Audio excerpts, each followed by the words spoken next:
ಅವನು ಮದುವೆ ಆಗುವುದಿಲ್ಲ ಅಂತಾದರೆ ಮಲಗುವಾಗ ಅವನಿಗೇನು ತೊಂದರೆ ಇರಲಿಲ್ವಾ? ಮಗು ಮಾಡುವಾಗ ಅವನಿಗೇನು ಪ್ರಾಬ್ಲಮ್ ಇರಲಿಲ್ವಾ? ಅವನಿಗೆ ಇಷ್ಟ ಇಲ್ಲ ಅಂತೆ. ಮೇ ಬಿ ಅವನು ಬೇರೆ ಯಾರನ್ನು ಮತ್ತೆ ನೋಡಿ ಬೇರೆ ಎಲ್ಲಾದರೂ ಮಾಡ್ತಾ ಇದ್ದಾನ ಗೊತ್ತಿಲ್ಲ, ಇನ್ನೊಂದು ಮಗು ರೆಡಿ ಮಾಡ್ತಾ ಇದ್ದಾನ ಗೊತ್ತಿಲ್ಲ. ಇವನಪ್ಪ ಇನ್ನು ಅಲ್ಲಿ ಆಶ್ರಮ ಓಪನ್ ಮಾಡೋದು ಒಳ್ಳೇದು, ಪುತ್ತೂರಲ್ಲಿ. ಅಲ್ಲೇ ಒಂದು ಇವನು ಮಗ ಬೇಕಾದ ಕಡೆ ಮಕ್ಕಳು ಮಾಡ್ತಾ ಇರ್ತಾನೆ, ಇವರು ಒಂದು ಆಶ್ರಮ ಮಾಡೋದು ಒಳ್ಳೇದು. DNA ಆಗಿ ಇಷ್ಟು ದಿನ ಆದರೂ ಯಾಕೆ ಅವರು they did not come forward? ಯಾಕೆ ಮುಂದೆ ಬರಲಿಲ್ಲ ಮದುವೆ ಮಾಡಿಸ್ಲಿಕ್ಕೆ?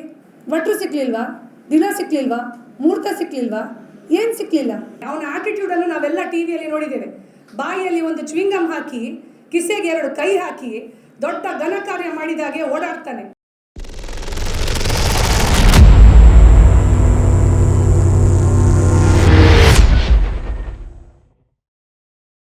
ಹಲೋ ಹಾಯ್ ಎಲ್ಲರೂ ನಮಸ್ಕಾರ, welcome back to Janata agent. ಪುತ್ತೂರಿನಲ್ಲಿ ಪ್ರೀತಿಸಿ ವಂಚನೆ ಪ್ರಕರಣ, ಲವ್ ಸೆಕ್ಸ್ ದೋಖಾ ಪ್ರಕರಣ ಮತ್ತೆ ಮುನ್ನೆಲೆಗೆ ಬರ್ತಾ ಇದೆ. ಯಾಕೆ ಮತ್ತೆ ಮುನ್ನೆಲೆಗೆ ಬರ್ತಾ ಇದೆ ಅಂತ ಕೇಳಿದರೆ, ಏನೋ ಈ ಒಂದು ವಿಚಾರ ನಡೀತು. 7-8 ವರ್ಷಗಳ ಪ್ರೀತಿಗೆ ಆ ಹೆಣ್ಣು ಮಗು ಬಲಿಯಾಗಿದ್ಲು.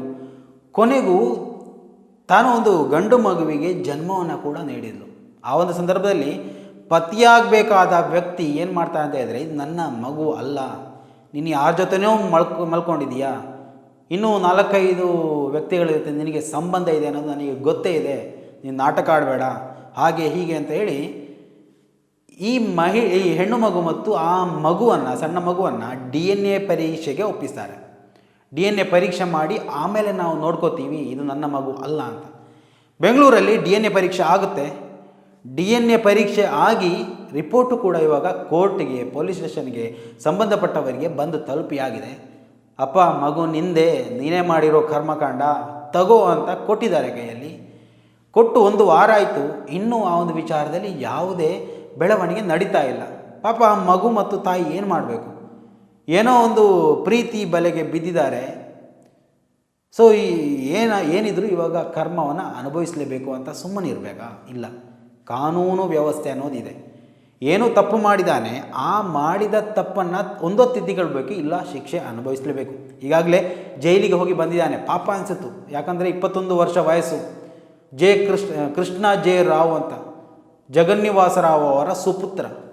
ಯಾಕೆ ತಂದೆ ಹೆಸರನ್ನು ಹೇಳಬೇಕು ಅಂತ ಹೇಳಿದರೆ, ತಂದೆ ತಾಯಿಯಾಗಿದ್ದವ ತನ್ನ ಮಗ ತಪ್ಪು ಮಾಡಿದ್ದಾನೆ ಅಂತ ತಿಳಿಯುವಾಗ ಅದಕ್ಕೆ ಸಮಸ್ಯೆಯನ್ನು ಬಗೆಹರಿಸೋಕೆ ನೋಡಬೇಕು.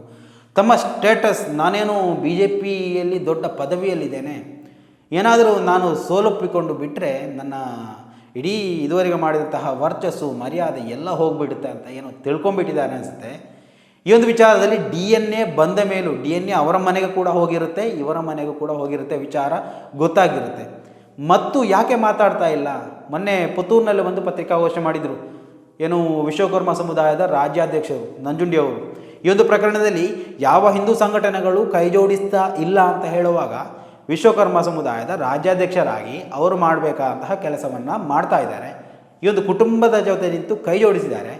ಸೊ ಆ ಒಂದು ವಿಚಾರಕ್ಕೆ ಸಂಬಂಧಪಟ್ಟು ಮಾತಾಡೋಕ್ಕೆ ಅಂತ ಪತ್ರಿಕಾಗೋಷ್ಠಿ ಕರೆದು ಬಂದಿದ್ದರು ಪುತ್ತೂರಿಗೆ. ಸೊ ಆ ಒಂದು ಟೈಮಲ್ಲಿ ನಾನು ಕೂಡ ಭೇಟಿಯಾಗಿದ್ದೆ. ಕೆಲವೊಂದು ವಿಚಾರಗಳನ್ನು ಹೇಳಿದರು. ನಾವು ಯಾವತ್ತೂ ಕಾನೂನು ವ್ಯವಸ್ಥೆ ಅಡಿಯಲ್ಲಿ ಇದನ್ನು ಚರ್ಚೆ ಮಾಡೋದಕ್ಕೆ ಹೋಗೋದಿಲ್ಲ. ಕೃಷ್ಣ ಜಯರಾವ್ಗೆ ಜಾಮೀನು ಸಿಕ್ಕಾಗಲೂ ಕೂಡ ನಾವು ಅದಕ್ಕೆ ಅಪೀಲ್ ಮಾಡಲಿಕ್ಕೆ ಹೋಗಲಿಲ್ಲ. ಯಾಕಂತ ಕೇಳಿದರೆ, ನಮಗೆ ಬೇಕಾಗಿರೋದು ಆತ ಜೈಲಲ್ಲಿ ಇರಬೇಕು ಅಂತ ಖಂಡಿತ ಅಲ್ಲ. ಯಾಕೆ ಜೈಲಲ್ಲಿ ಇರಬೇಕು?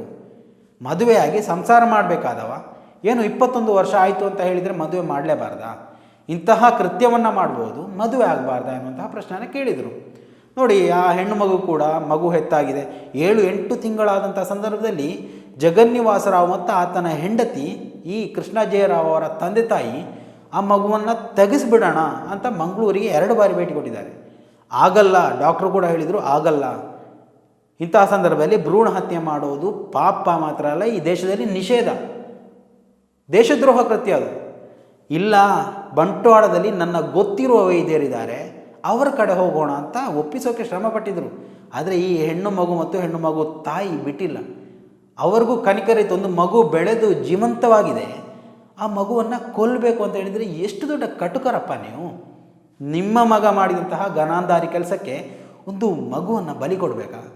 ಅಷ್ಟು ಸಾಮಾನ್ಯ ಜ್ಞಾನ ಇಲ್ಲದಂತಹ ವ್ಯಕ್ತಿಗಳು ಇವತ್ತು BJPಯಲ್ಲಿ ಪುತ್ತೂರಿನ ತಾಲೂಕು ಲೆವೆಲಲ್ಲಿ ನೀವು ಬೆಳೆದು ಬಿಟ್ಟಿರಾ ಅಂದರೆ, ನೀವು ಇನ್ನು ಜನಸಾಮಾನ್ಯರನ್ನು ಯಾವ ರೀತಿಯಲ್ಲಿ ನೋಡ್ಕೋತಿದ್ರಿ? ಏನೋ ಮುಂದಿನ ದಿವಸಗಳಲ್ಲಿ MLA ಪಟ್ಟ ಸಿಗುವಂಥ ವ್ಯಕ್ತಿ ಆಗಿದ್ದಂತೆ ಜಗನ್ನಿವಾಸ ರಾವ್. ಇಂತಹ ವ್ಯಕ್ತಿಗಳು ಮಣ್ಣು ಮುಕ್ಕಿ ಹೋಗ್ತಾರೆ ನೋಡಿ. ಎಲ್ಲಿ ಆ ಮಗುವಿಗೆ ಅನ್ಯಾಯ ಆಗ್ತಾ ಇದೆ? ಏನು ನಿಮ್ಮ ಜಾಗವನ್ನು ಅರ್ಧ ಮಾಡಿ ಇವರಿಗೆ ಕೊಡಿ ಅಂತ ಕೇಳಿದ್ರು ಅವರು? ಇಲ್ಲ, ಮಾಡಿದ ಪಾಪಕ್ಕೆ ನಿಮ್ಮ ಮಗನನ್ನು ನನ್ನ ಮಗಳಿಗೆ ಕೊಟ್ಟು ಮದುವೆ ಮಾಡಿಸಿ ಅಂತ ಹೇಳಿದ್ದಾರೆ. ಯಾವುದೇ ನೋಡಿ, ಒಂದು ದಿವಸ ನಾನು ಕರೆ ಮಾಡಿದ್ದೆ, ಮೀಡಿಯಾದಿಂದ ಫೋನ್ ಮಾಡ್ತಾ ಇದ್ದೀನಿ ಅಂತ ಹೇಳುವಾಗ ಮೀಡಿಯಾದವ್ರ ಜೊತೆ ನಾವು ಮಾತಾಡಲ್ಲ ಅಂತ ಹೇಳೇ ಬಿಟ್ಟಿದ್ದಾರೆ. ಯಾವ ಮೀಡಿಯಾದ ಎದುರು ಅವರು ಬಂದಿಲ್ಲ. ಈ ಹೆಣ್ಣು ಮಗು ಸಂತ್ರಸ್ತರು ಅವರಿಗೆ ಆದ ಅನ್ಯಾಯಕ್ಕೆ ಪ್ರಶ್ನೆ ಮಾಡೋಕೆ ಅಂತ ಇದೀ ಬೀದಿಯಲ್ಲಿ ಹೋರಾಡ್ತಾ ಇದ್ದಾರೆ.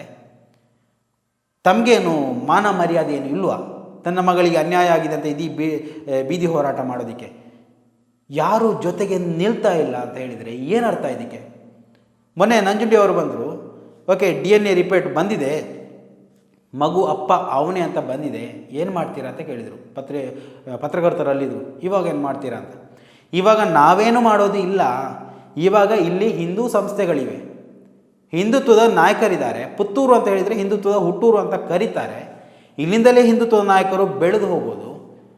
ಅವ್ರು ನೋಡ್ಕೊಳ್ಳಿ, ಹಿಂದೂ ಧರ್ಮಕ್ಕೆ, ಹಿಂದೂ ಧರ್ಮದ ಪುತ್ರಿಗೆ ಅನ್ಯಾಯ ಆಗಿದೆ ಅಂತ ಹೇಳುವಾಗ ಅವರೇ ನೋಡ್ಕೊಳ್ಳಿ ಬಿಡಿ ಅಂತ ಹೇಳ್ತಾರೆ. ಸೊ ಆ ಒಂದು ರೀತಿಯಲ್ಲಿ ನಾನು ಕೂಡ ನಂಜುಂಡಿ ಅವರ ಹತ್ರ ಕೇಳಿದರೆ ಏನು ಮಾಡ್ತೀರಾ? ಪ್ರಭಾಕರ ಭಟ್ ಅವರನ್ನು ಈ ಮೊದಲು ಅವರು ಭೇಟಿಯಾಗಿದ್ದರು, ನಳಿನ್ ಕುಮಾರ್ ಅವರನ್ನು ಭೇಟಿಯಾಗಿದ್ದರು, ಇನ್ನೊಮ್ಮೆ ಭೇಟಿ ಆಗ್ತೀರಾ ಅಂತ ಕೇಳಿದೆ. ಇಲ್ಲ, ಸದ್ಯಕ್ಕೆ ಇವತ್ತು ಭೇಟಿ ಆಗೋದಿಲ್ಲ. ಇನ್ನೇನು ಬೇಕಿದ್ರು DNA ಬಂದಿದೆ, ಅಪ್ಪ ಮಗು ಯಾರು ಅಂತ ಗೊತ್ತಾಗಿದೆ. ಇನ್ನೂ ಅವರು ತೀರ್ಮಾನ ಕೈಗೊಂಡಿಲ್ಲ ಅಂದರೆ ಪುತ್ತೂರಿನಲ್ಲಿ ಹಿಂದುತ್ವ ಇದ್ದು ಕೂಡ ವೇಸ್ಟ್ ಅಂತ ಹೇಳಿದರು. ಒಂದು ಅರ್ಥದಲ್ಲಿ ಹೌದು ಅಂದ್ಕೊಂಡೆ, ಮೇ ಬಿ ಇನ್ನೂ ಇನ್ವಾಲ್ವ್ ಆಗ್ತಾರೆ ಅಂತ. ಒಂದು ವಾರ ಆಯಿತು. ನಿನ್ನೆ ದಿವಸ ಪ್ರತಿಭಾ ಕುಳಾಯಿ ನೇತೃತ್ವದಲ್ಲಿ ಮಂಗಳೂರು ಪ್ರೆಸ್ ಕ್ಲಬ್ನಲ್ಲಿ ಮತ್ತೊಂದು ಸುದ್ದಿಗೋಷ್ಠಿ, ಪತ್ರಿಕಾಗೋಷ್ಠಿ ನಡೆಯುತ್ತೆ. ಅಂದರೆ DNA ರಿಪೋರ್ಟ್ ಕೈಗೆ ಸಿಕ್ಕಿದ ಮೇಲೂ ಈ ಒಂದು ವಿಚಾರದಲ್ಲಿ ಏನೂ ಬೆಳವಣಿಗೆ ನಡೀತಾ ಇಲ್ಲ. ನನ್ನ ಮಗಳನ್ನು ಸ್ವೀಕಾರ ಮಾಡೋಕ್ಕೆ ಆತ ಒಪ್ತಾ ಇಲ್ಲ. ಈಗ ಆತ ಎಲ್ಲಿದ್ದಾನೆ ಅಂತ ಯಾರಿಗೂ ಗೊತ್ತಿಲ್ಲ. ಮನೆಯಲ್ಲಿರ್ಬೋದು, ಅಥವಾ ಆತನನ್ನು ಎಲ್ಲಾದರೂ ಹೊರಗಡೆ ಅಮೇರಿಕಾಕ್ಕೋ ಚೈನಾಗೋ ಕೆನಡಾಗೋ ಕಳಿಸ್ಬಿಟ್ಟಿದ್ದಾರ, ಅದು ನೋಡಬೇಕು. ಇನ್ನು ಓಕೆ ಎಲ್ಲ ನಾವು ಒಪ್ಪಿಗೆ ಕೊಡ್ತೀವಿ ಅಂಥೇಳಿ ನನ್ನ ಮಗ ಇಲ್ಲಪ್ಪ ಏನು ಮಾಡೋದು ಅಂತ ಕೈ ಚೆಲ್ಲಿದ್ರೆ ಏನು ಮಾಡೋದು? ಅದಕ್ಕೆ ಪೊಲೀಸರು ಈ ಒಂದು ವಿಚಾರವಾಗಿ ಕಾನೂನು ವ್ಯವಸ್ಥೆ ಅಡಿ ಸ್ವಮೇಧಾ ಪ್ರಕರಣ ದಾಖಲಿಸಬೇಕು. ಸ್ವಮೇಧಾ ಪ್ರಕರಣ ದಾಖಲಿಸಬೇಕು. ಯಾಕೆ ಅಂತ ಕೇಳಿದರೆ, ಇನ್ನು ಹಲವು ವಿಚಾರಗಳಲ್ಲಿ ನೀವು ಸುಮೋಟೋ ಕೇಸ್ ದಾಖಲಿಸಿದ್ದು ನಾವು ನೋಡಿದ್ದೀವಲ್ವ.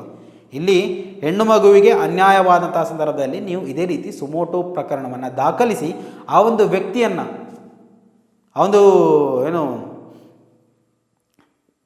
ವ್ಯಕ್ತಿಗೆ ಲುಕೌಟ್ ನೋಟಿಸನ್ನು ಕೂಡ ಜಾರಿಗೆ ಮಾಡಬೇಕು. ಯಾಕಂತ ಹೇಳಿದರೆ ಈ ದೇಶ ಬಿಟ್ಟು ಓಡಿ ಹೋಗುವಂತಹ ಸಾಧ್ಯತೆ ಇದೆ ಅಂತ ಯಾಕೆ ಹೇಳ್ತಾ ಇದ್ದೀವಿ ಅಂದರೆ, ಇದಕ್ಕೂ ಮೊದಲು ನಡೆದಂತಹ ಪ್ರಕರಣಗಳಲ್ಲಿ ಇದೇ ಆಗಿದೆ. ಬೇಕಷ್ಟು ದುಡ್ಡಿರುತ್ತೆ, ರಾಜಕಾರಣಿಗಳು ಬೇಕಾದಷ್ಟು ಸರಬರಾಜು ಮಾಡಿರ್ತಾರೆ, ಮಗನನ್ನು ರಾಜಾರೋಷವಾಗಿ ಲಂಡನ್ನಲ್ಲೋ ಕೆನಡಾದಲ್ಲೋ ಅಥವಾ ಇನ್ನಿತರ ಅರಬ್ ಕಂಟ್ರೀಸಲ್ಲೋ ರಾಜಾರೋಷವಾಗಿ ಬೆಳೆಯೋಕ್ಕೆ ಬಿಡ್ತಾರೆ. ತಮ್ಮ ಮಕ್ಕಳಿಗೆ ಅರಬ್ ಕಂಟ್ರೀಸು ಆಗುತ್ತೆ, ಇನ್ನು ತಾಲಿಬಾನ್ ಅಫ್ಘಾನಿಸ್ತಾನ ಆಗುತ್ತೆ, ಪಾಕಿಸ್ತಾನವೂ ಆಗುತ್ತೆ. ಆದರೆ ಕಾರ್ಯಕರ್ತರ ಮಕ್ಕಳು ಮಾತ್ರ ಇವೆಲ್ಲವನ್ನು ವಿರೋಧ ಮಾಡಬೇಕು. ನಮ್ಮ ಫೋಟೋ ಇರುವಂತಹ ಬ್ಯಾನರನ್ನು ಕಟ್ಟಿಕೊಂಡೇ ಜೀವನ ಪರ್ಯಂತ ಇಲ್ಲೇ ಸಾಯ್ತಾ ಇರಬೇಕು ಅನ್ನುವಂಥ ಚಿಂತೆ ಇರುವಂತಹ ರಾಜಕಾರಣಿಗಳು. ಸೊ ಇವನ್ನ ನಾವುಗಳು ಪ್ರಶ್ನೆ ಮಾಡಲೇಬೇಕು. ಈ ಒಂದು ವಿಚಾರದಲ್ಲಿ ಆ ಒಂದು ಹೆಣ್ಣು ಮಗುವಿಗೆ ನ್ಯಾಯ ಸಿಗುವವರೆಗೂ ಹೋರಾಟ ಮಾಡಬೇಕು. ಸೊ ಇದು ಮಾಧ್ಯಮಗಳು ಯಾವ ಮಾಧ್ಯಮಗಳು ಎಷ್ಟು ಕೀಳು ಮಟ್ಟಕ್ಕೆ ಇಳಿದಿದೆ ಅಂತ ಹೇಳಿದರೆ, ಇಂತಹ ವಿಚಾರಗಳನ್ನು ಪ್ರಕಟಪಡಿಸಿರಿ. ನಿಮಗೆ ಎಲ್ಲಿಂದ ದುಡ್ಡು ಬರುತ್ತೆ ಅಲ್ಲಿ ಮಾತ್ರ ನೀವು ವಾರ್ತೆಯನ್ನು ಪ್ರಕಟಿಸೋದಲ್ಲ. ಅದಕ್ಕಾಗಿ ಇವತ್ತು ಯೂಟ್ಯೂಬರ್ಸ್ಗಳನ್ನು ಜನರು ನೆಚ್ಚಿಕೊಂಡಿರೋದು.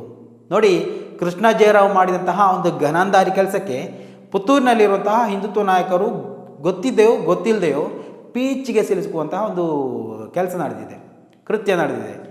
ಯಾವ ಹಿಂದುತ್ವ ನಾಯಕರುಗಳು ಹೊರಗಡೆನೇ ಬರ್ತಾ ಇರಲ್ಲ, ಏನು ಅನ್ಯಾಯ ಆದರೂ ಮಾತಾಡ್ತಾನೇ ಇಲ್ಲ. ಅಲ್ಲಿ ಪುತ್ತೂರಿನಲ್ಲಿ ಅನ್ಯಕೋಮಿನ ಯುವಕನಿಂದ ದಲಿತ ಯುವತಿಯ ಮೇಲೆ ಅತ್ಯಾಚಾರ ಆಗಿತ್ತು. ಒಂದು ತಿಂಗಳು ಆಯಿತು ಅಂತ ಅನಿಸುತ್ತೆ. ಒಂದೊಬ್ಬ ಹಿಂದುತ್ವದ ನಾಯಕನು ಕೂಡ ಹೊರಗಡೆ ಬಂದಿರಲಿಲ್ಲ. ಯಾಕೆ ಅಂತ ಕೇಳಿದರೆ, ತನ್ನದೇ ಬಟ್ಟಲಲ್ಲಿ ಅಲ್ಲಿ ಹುಳ ಬಿದ್ದಿತ್ತು. ನಾನು ಯಾಕೆ ಇನ್ನೊಬ್ಬನ ಬಟ್ಟಲ ಹುಳವನ್ನು ಹೋಗಬೇಕು? ಹೆಕ್ಕೋಕೆ ಹೋದರೆ ನನ್ನನ್ನು ಸುಮ್ಮನೆ ಬಿಡ್ತಾರಾ ಅಂತ ಅವರಿಗೆ ಜ್ಞಾನೋದಯ ಆಗಿಬಿಟ್ಟಿದೆ. ಯಾವೊಬ್ಬ ಹಿಂದುತ್ವ ನಾಯಕನೂ ಅಲ್ಲಿ ಮಾತಾಡಿರಲಿಲ್ಲ. ಹೀಗೆ ಆಗ್ತಾ ಹೋದರೆ ಹಿಂದುತ್ವದ ವಿಚಾರದಲ್ಲಿ ನಂಬಿಕೊಂಡಿರುವಂತಹ ಎಲ್ಲ ಹಿಂದೂ ಕುಟುಂಬಗಳು ಬೀದಿ ಪಾಲಾಗುವುದು ನಿಶ್ಚಿತ. ಸ್ನೇಹಿತರೆ, ದಯವಿಟ್ಟು ನಿಮ್ಮ ಅಭಿಪ್ರಾಯಗಳನ್ನು ಕೂಡ ಕಮೆಂಟ್ ಮಾಡಿ. ಮುಂದಿನ ಮಾಹಿತಿಯೊಂದಿಗೆ ಮತ್ತೆ ಭೇಟಿ ಆಗೋಣ. ಅಲ್ಲಿವರೆಗೂ ನಮಸ್ಕಾರ.